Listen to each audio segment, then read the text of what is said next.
My good friend from New York, Bill. Good evening. Welcome to Fringe Radio, my friend.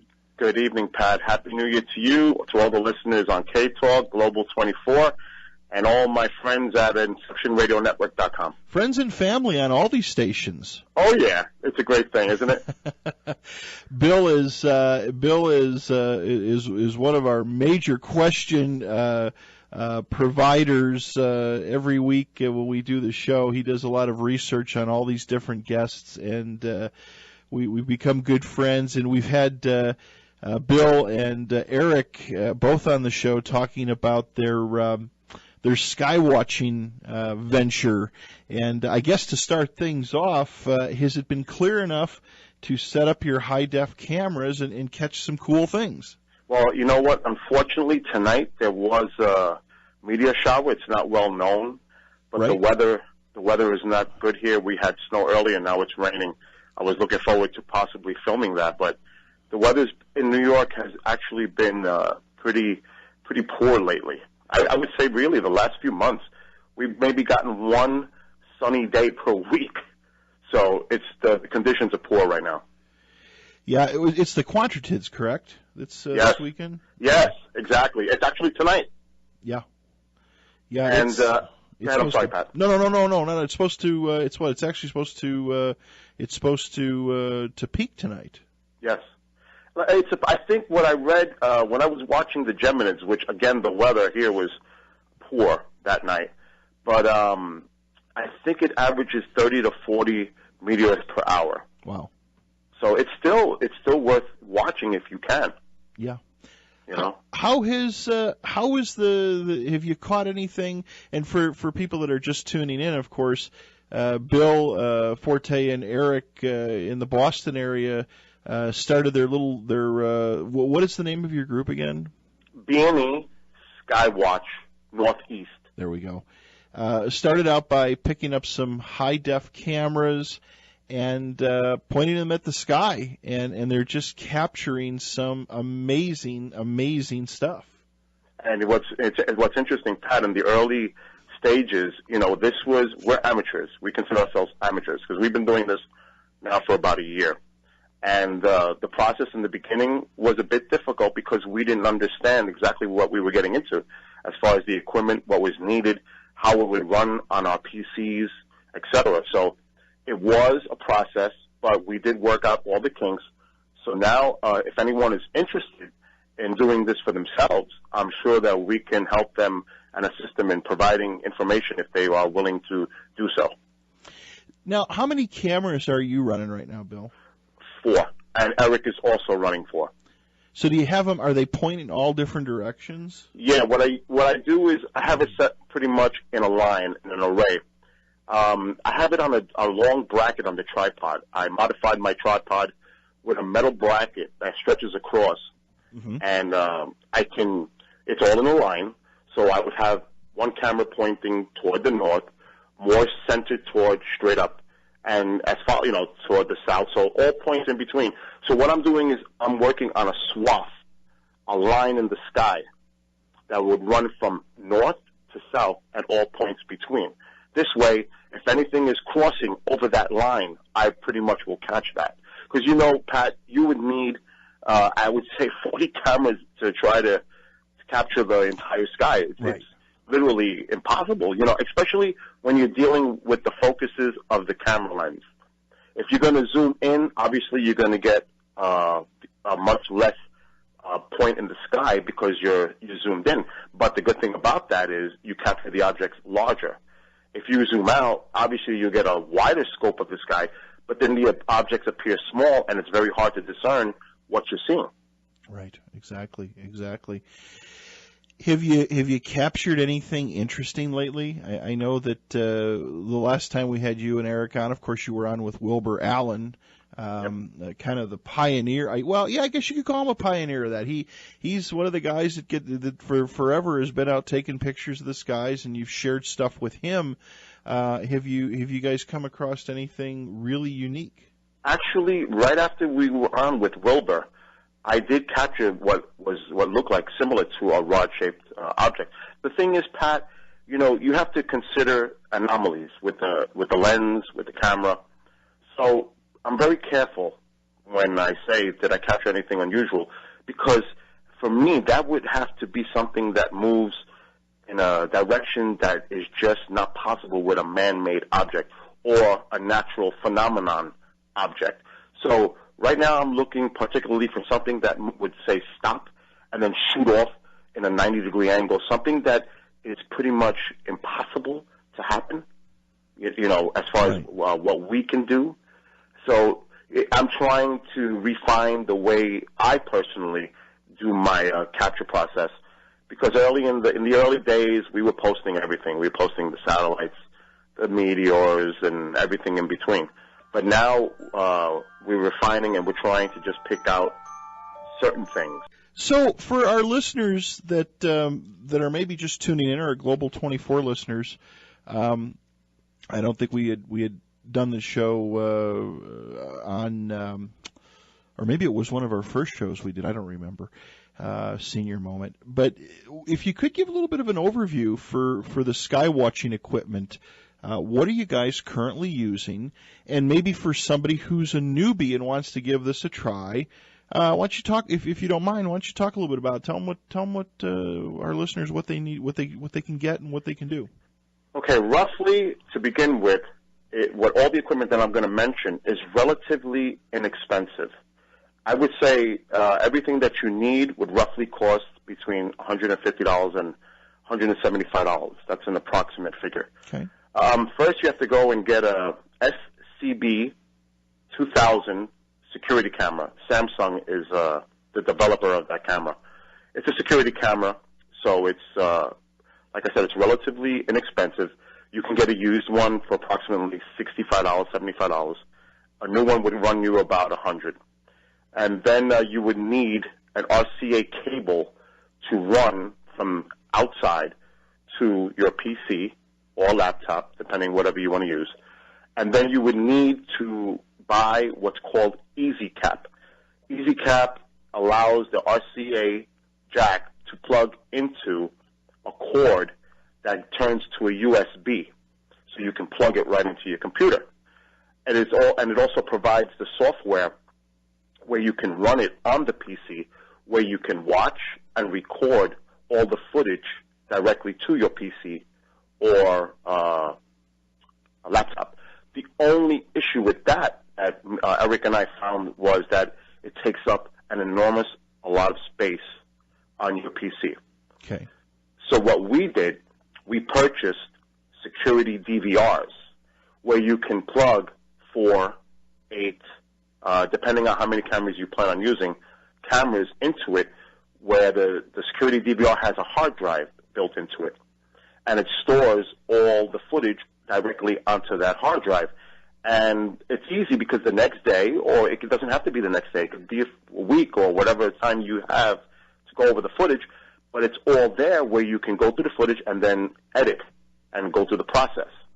So that's what we do. But for a beginner, I would advise to just buy the camera.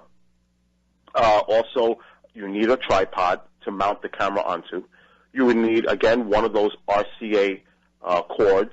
I use 50-footers, and Eric also does too, and you can purchase high-quality cords where it doesn't cause an interference to the camera with the electrical power supply that you also need for the camera. Now, the only tweak that we did with the camera itself is we removed the IR filter out of the camera, which allows us for better lower light visibility at night. And also we use a 5 to 100 millimeter lens. Again, used, $20. New, it can run you maybe $50 to $60. And this is stuff you can get off refurbed off of eBay or different sites? Exactly. That's what we did. And again, it's, you see the equipment, and some people who are beginners might be intimidated, but Pat, it's really relatively easy to hook up and put it all together. Eric and I are available. If anybody wants to do this process, they can contact us through YouTube. They can post comments on our YouTube pages, and we'll be more than willing to help them begin the process.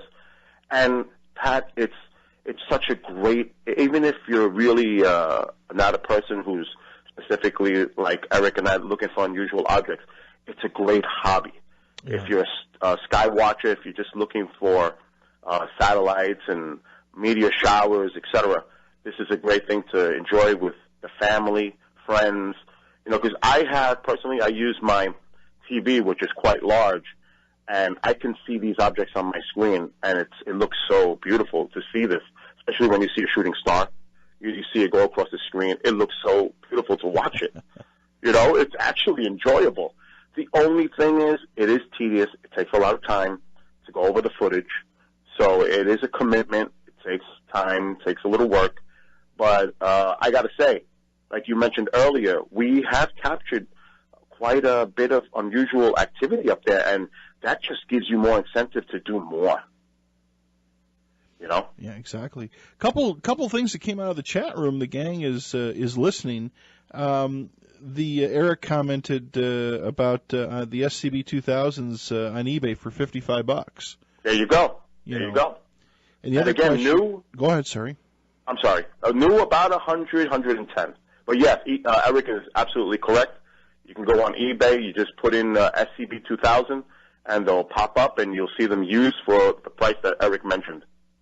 And I would assume that, yeah, you could buy new and spend the money, but I would assume there's not much that can really go wrong with these things. At the majority of the cameras that I own, and I have backup cameras just in case the other one something happens. I own about 8 cameras, and the majority of them were bought used, and they work just as well as the new ones. Matter of fact, I bought a new one which had a pixel error in it. It makes it appear as a star on the screen. That's one of the things people will notice. These cameras have a tendency to develop pixel errors.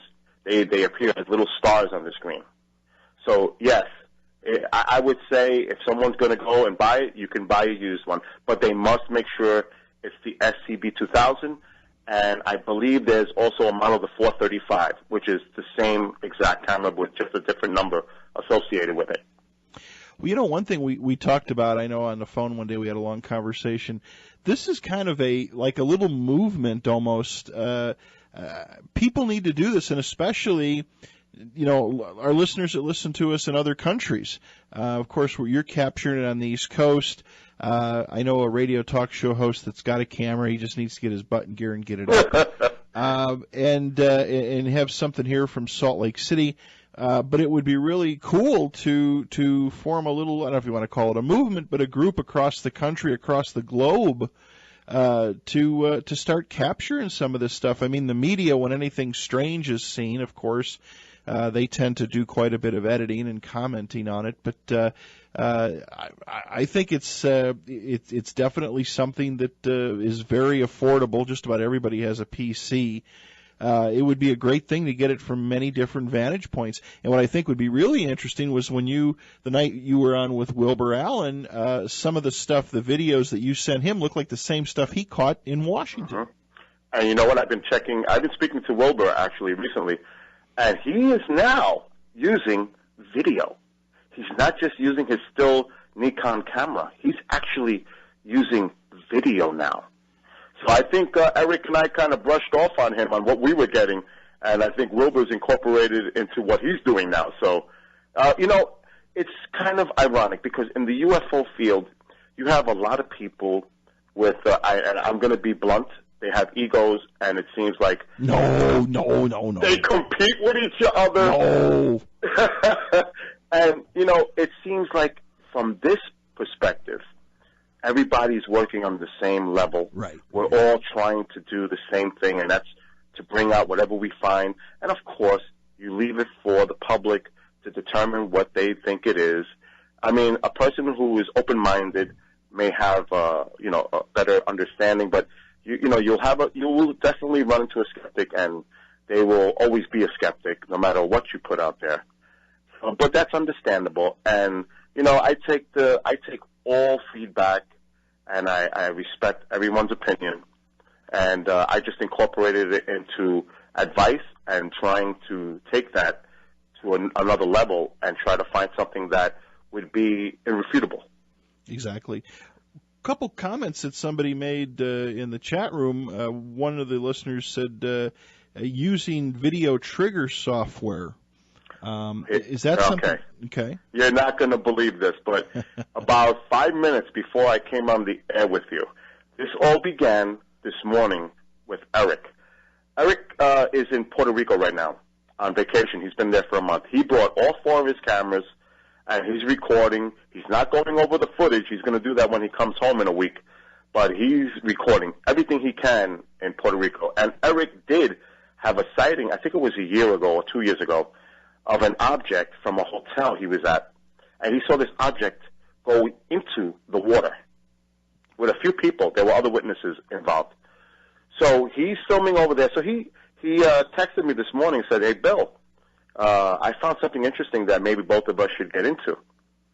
And it was a site called theblackvault.com. John Greenwald. Yes, exactly. And he's looking for people to test a new program that he's coming out with. I believe that he's coming out with. It's a UFO detector program. And like I said, 5 minutes before coming on with you, he actually emailed me back. And I'm just going to run through you what he wrote. I'm going to quote now. This is what he wrote. "I'm very excited about this because although it is still being tested, I feel it's going to be an important contribution to the UFO field. In short, once you set up your camera and begin shooting, the software analyzes what's in the frame, and when a UFO is detected that it does not determine to be as a bug, bird, plane, etc., it records it and timestamps it for you to go over later on your PC." So he actually contacted me, and I am going to now be one of his testers for this program. So I'm hoping, because initially he had mentioned it's for a webcam, but I'm sure that I could use it for the security camera because, like I mentioned earlier, one of my security cameras, I have it running into the EasyCap into my PC. So with this software, I should be able to use my outdoor camera for this instead of a webcam. Gotcha. So this should be exactly what the question was related to, as far as something that would detect the movement. And like I said, it's still being tested. It will be available to the public in the spring of this year. So until I get to it and download the software and go through it, then I'll definitely let you'll be the first person to know. Okay. I got a question. I know Eric is down in Puerto Rico listening. We have a little bit of a delay, but maybe a question for both of you. These cameras, of course, you're using them at night. They're designed to be, they're security cameras. Is there anything you have to be careful as far as and make sure that, you don't get them pointed directly into the sun? Can the sun damage anything? Oh, definitely. We were looking into that for recording during the day to get filters for the sun. Another thing, it's so difficult, Pat, with the time. If we ran these cameras pretty much 24/7, it would practically virtually impossible for us to go over all this footage. Yeah. If we're using 4 cameras, and now that it's the winter season, the days are long, the nights are longer, the days are shorter. So our nights are averaging 12 hours, and you multiply that by 4, we're going over 48 hours of footage per night. That's a lot. And, that's a lot to go over. So we did the daytime as well. You're talking a lot of stuff to do. But I don't want to give the impression that UFOs only appear at night, because a lot of this activity occurs during the day as well. Exactly. What do you use for video capture or video editing? What are you using when you pull all this in? Okay. Again, like we use the DVR security. It has an edit feature where we can clip and start the point where we begin the footage and ending. So that's pretty much. Eric, I still think, uses a software on the PC, but I use the DVR for that. And then once we have it, I put it all on a USB flash drive. Once I get all the footage that I want off the security DVR, then I put it into the computer.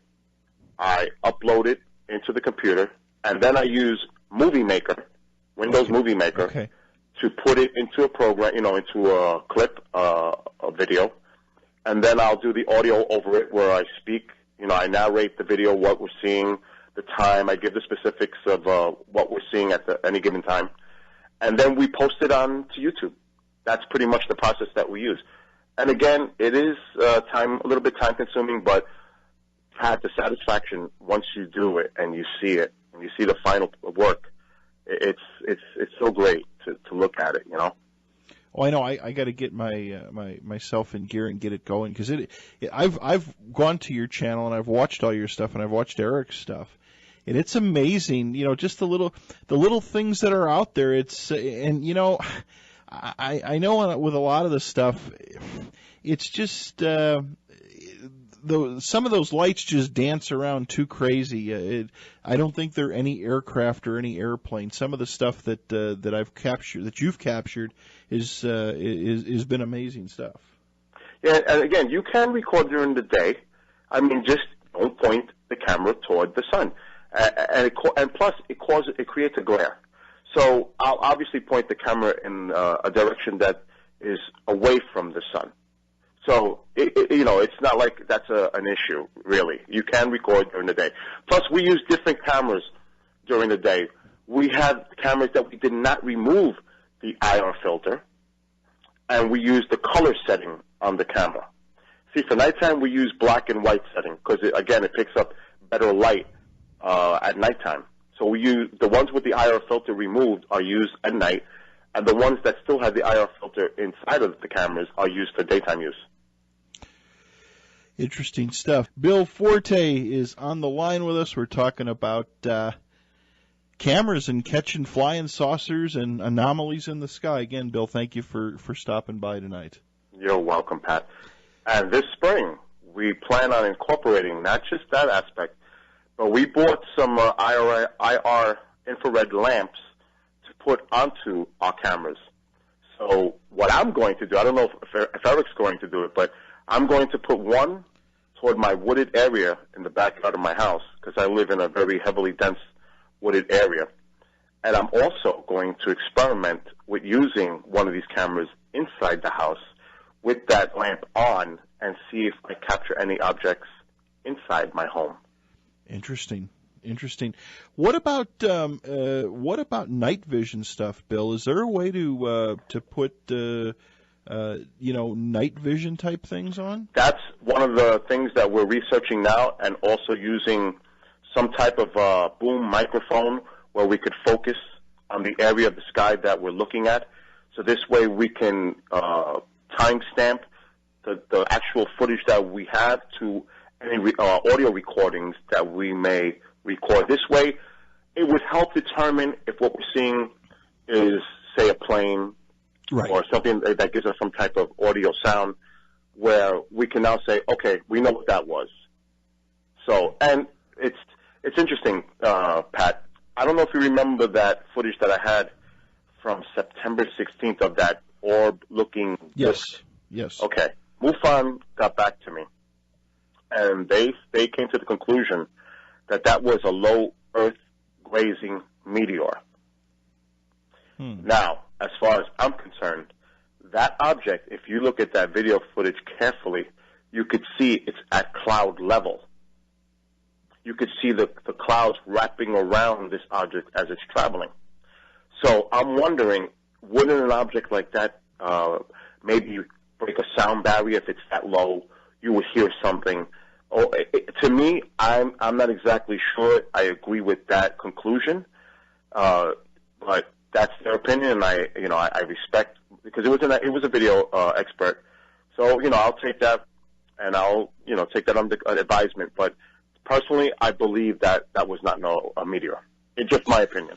Well, yeah, I because wasn't that virtually the same thing that Wilbur caught? Yes, and also what you guys seen in Salt Lake. Yeah. It seems like this object is being seen more often. Well, right. And that's what Erica, of course, Erica Lukes, who is the MUFON, she's taken over the reins and doing an outstanding job here in Salt Lake City, taking over the reins and tons of reports. Matter of fact, I posted on our Facebook page today or yesterday, I can't remember. People here, there was MUFON here in Utah was getting several sightings again. I believe yesterday in the daytime when it was clear, and she was requesting all her subscribers to grab their video cameras and go out and take a look. This was, I think, at 4:00 in the afternoon. Mm-hmm.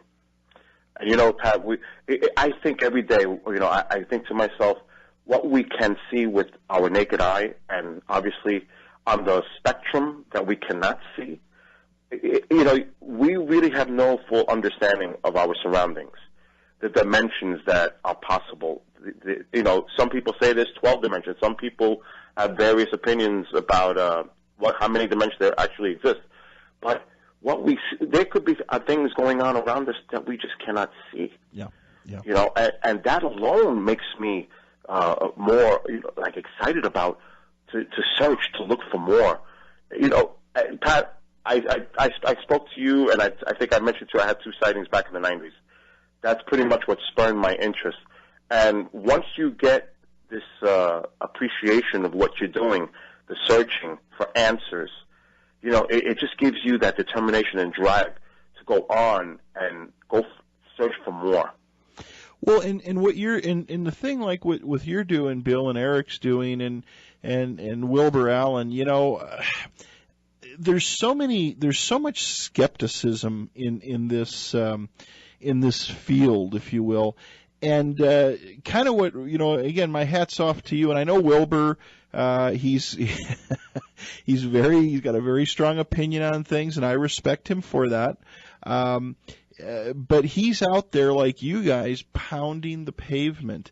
He's out there doing it. There's a lot of ufologists out there that as I've mentioned on another program, and I got beat down a little bit. There's kind of the good old boy club, and I'm not saying there's anything wrong with that, but there's a lot of people that are relying on the stories of the 40s and the 50s and the crash sites and all that other stuff.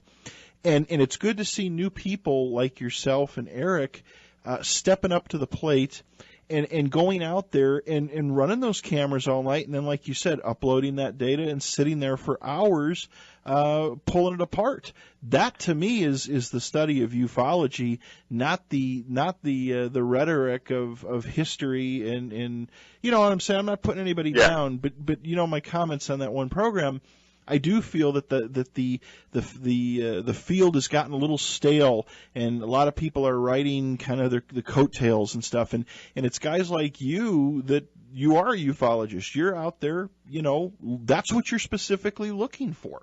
Yes, and I think right now the environment is just right for the general public to get involved with this, because I believe that a lot of people are more open-minded today than in the past, where, the media doesn't help with all the mockery. They'll do a UFO story and at the same time have a smirk on their face as if they're joking and laughing about it. So that doesn't help. So, you have mainstream media that is definitely not providing any help as far as releasing any kind of valid, credible, what could be credible footage. And I think what is needed is for more people that are out there get a camera. It doesn't have to be something complicated and expensive. It can be what Eric and I are using. Just put one out there. I think more people need to be looking up than looking at each other. We're so consumed. You know what I mean, Pat? Yeah. I mean, there's other areas that we could be watching. Right. I think we should, if more people globally around the world were doing this, I think a lot of people would be surprised of what they see up there, because I'll tell you, Pat, a lot of the objects that I'm getting cannot be seen with the naked eye. It's just too high up there. It's very small. The cameras help guide the process of focusing and seeing the object closer. I mean, I can get a plane and zoom in, and the plane takes up my entire screen. It's so huge. Imagine the objects that cannot be seen way up there, that what's going on around us.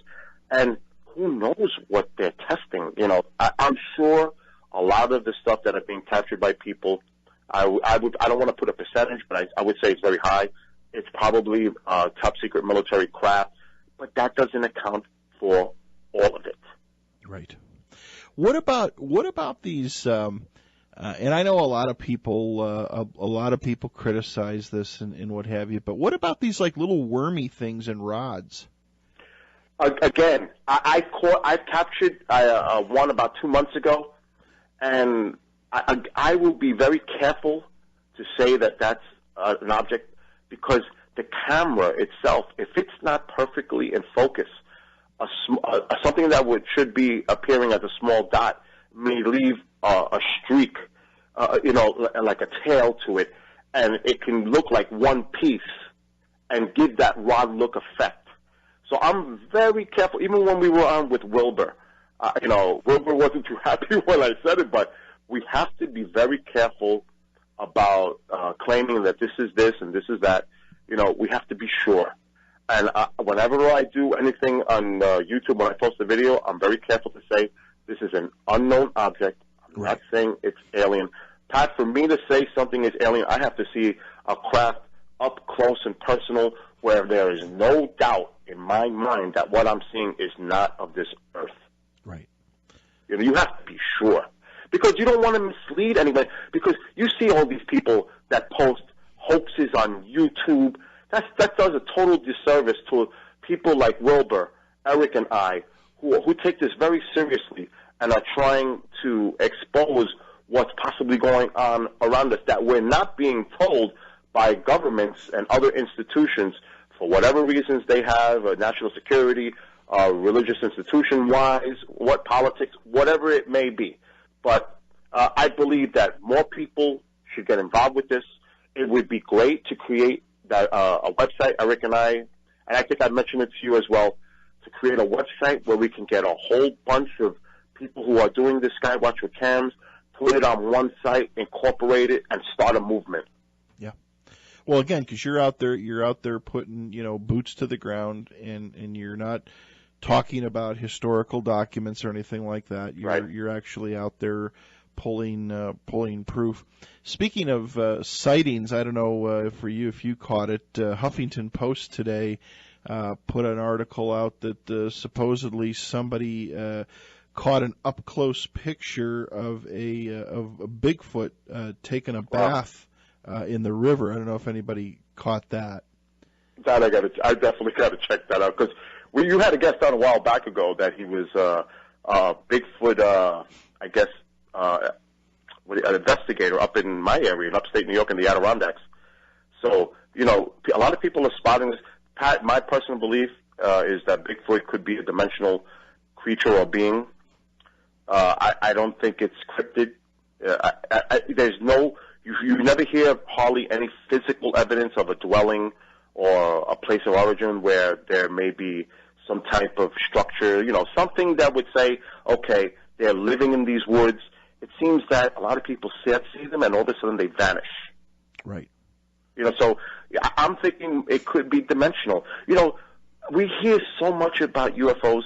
UFOs don't have to be from another planet, another galaxy. It can be something that's coming from a different dimension. And, it's even possible time travel. Right. Pat, it makes me, it makes me wonder. We think so much on the level of what human beings can do right now with our technology.